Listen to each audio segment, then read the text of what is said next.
Sir अक्सर देखा गया है कि बुजुर्गों में एक डायबिटिक फुट नाम की बीमारी हो जाती है।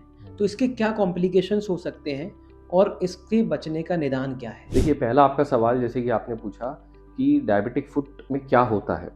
क्या किस तरीके से होती है डायबिटिक्स पेशेंट में? ये इसीलिए होता है कि डायबिटीज़ हमारे वेसल्स को इन्वॉल्व कर लेती है। वेसल्स में हमारे लोअर लिम्ब के larger vessels and smaller vessels, दोनों वेसल्स को इन्वॉल्व करती है, जिससे कि ब्लड सप्लाई नीचे कम हो जाता है जाना। अगर ब्लड सप्लाई नीचे जाना कम हो जाएगा पैरों में, तो पैरों में क्या होगा? काला पड़ना स्टार्ट हो जाएगा, इन्फेक्शन के चांसेस बढ़ जाएंगे शरीर में।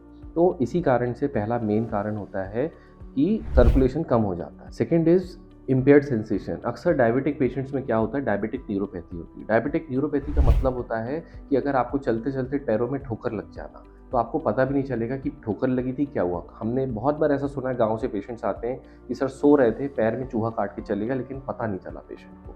क्यों नहीं चला? क्योंकि वो डायबिटिक न्यूरोपैथी होती है। Third comes change in the foot shape. Foot का शेप चेंज हो जाता है। उसकी वजह से क्या होता है? जो प्रेशर पॉइंट्स रहते हैं हमारे पैर में, वहाँ कैलोसिटीज़ डेवलप होने लगती हैं। धीरे धीरे वो कैलोसिटीज़ हार्ड होने लगती हैं। हार्ड होने के बाद में शुगर बढ़ने की वजह से इन्फेक्ट होने के चांसेस बढ़ जाते हैं। अब आपका तीसरा सवाल कि क्या डायबिटिक पेशेंट्स में क्या कॉम्प्लिकेशंस हो सकते हैं? तो डायबिटिक पेशेंट्स में क्या क्या कॉम्प्लिकेशंस हो सकते हैं? सबसे पहला होता है स्किन इन्फेक्शन। जो हमने बात करी, स्किन इन्फेक्शन क्यों हो रहा है? सर्कुलेशन कम होने की वजह से हो रहा है। दूसरा, डायबिटिक न्यूरोपैथी, जो आपको बताया कॉम्प्लिकेशन, बहुत सीवियर कॉम्प्लिकेशन है। पेशेंट को पता नहीं चलता हॉट एंड कोल्ड का डिफरेंस क्या होता है। गर्म चीज़ के ऊपर भी पैर रख लेगा तो पेशेंट को पता नहीं चलेगा। तो ये बहुत ज़्यादा कॉम्प्लिकेशंस होते हैं डायबिटिक फुट्स के। डायबिटिक फुट अल्सर्स बन जाते हैं पैरों में। अल्सर्स नॉन हीलिंग हो जाते हैं। अल्सर्स के घाव सूखते नहीं हैं बहुत दिनों तक। महीनों पेशेंट अस्पताल आता रहता है, वो बोलता है कि सर मेरा घाव नहीं सूख रहा, मैं क्या करूँ? तो ये कॉम्प्लिकेशंस होते हैं डायबिटिक फुट के। अब अपन बात करेंगे कुछ टिप्स के बारे में, हमें क्या क्या चीज़ों का ध्यान देना है। जब भी मौसम का परिवर्तन होता है तो हमें वो बहुत ध्यान देना है। ठंड आ रही है तो पैरों को वार्म रखना है, सॉक्स पहन के रखनी है। सॉक्स को भी डेली चेंज करना है। ये नहीं कि आप एक ही सॉक्स पहन के चलें। आप कोई भी सॉक्स, कॉटन की पहने, वूल की पहने, कुछ भी पहने, बट आपको डेली सॉक्स को चेंज करना है। मेंटेन हाइजीन, आपको अपने पैरों की साफ सफाई रखनी है। कोशिश करें रात को सोने के पहले पैरों को गर्म पानी में डुबा के रखें और पोंछ के कुछ भी वैसलीन या कोई भी क्रीम लगा के आप उसको फिर क्लीन करके रखें पैरों को।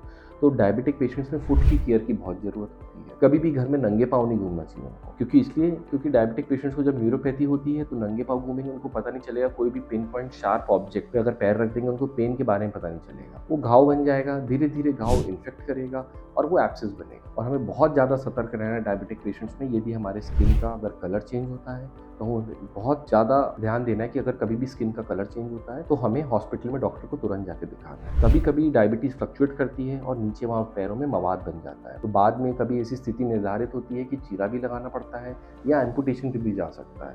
सो we always need to be very careful. हमें जितनी जल्दी हो डॉक्टर के पास जाके दिखाना चाहिए। जाते जाते मैं आपको एक प्रो टिप देना चाहता हूँ कि डायबिटिक पेशेंट्स को स्मोकिंग नहीं करनी चाहिए। अगर स्मोकिंग कर रहे हैं तो ये बिल्कुल